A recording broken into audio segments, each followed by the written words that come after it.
I read the first issue of Absolute Superman, and here is my spoiler-free thoughts.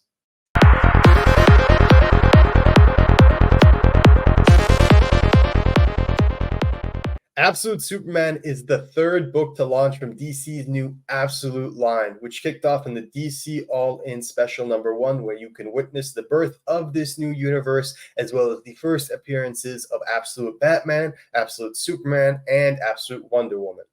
Absolute Superman #1 is written by Jason Aaron with art by Rafa Sandoval, colors by Ulises Arreola, and letters by Becca Carey. I would say that Absolute Superman is pretty close to Absolute Batman in terms of the book having similar strengths. The art is great. I've always been a Rafa Sandoval fan, and I always felt that he was underrated. I feel like this is the perfect book to bring Sandoval's work to a larger audience. And while I wasn't familiar with colorist Ulises Arreola, I have to say the colors in this book are absolutely beautiful. I appreciate how each Absolute book has different art style, with Absolute Batman having a manga-like art approach through fantastic artwork by Nick Dragata, Absolute Wonder Woman employing more of a Mobius or Jeff Darrow aesthetic through the magnificent artwork of Hayden Sherman, while Absolute Superman has more of a style that reminds me of the amazing work done by Jamal Campbell on the mainline Superman book. The story itself is a bit of a slow burn, focusing on flashbacks from Krypton, as well as the present-day context of Superman on Earth. I really like how Aaron reinvents the Superman origin, changing important details and reimagining some context to give a fresh take on the Man of Steel.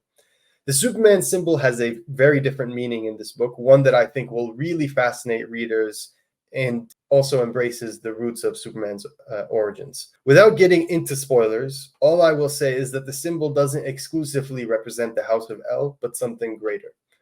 The book feels substantial despite being a slow burn. It's 34 story pages, 8 more than Absolute Wonder Woman, but 6 pages less than Absolute Batman. Like with Absolute Batman, after reading Absolute Superman, I found myself thinking a lot about the book, which is always a good sign for me.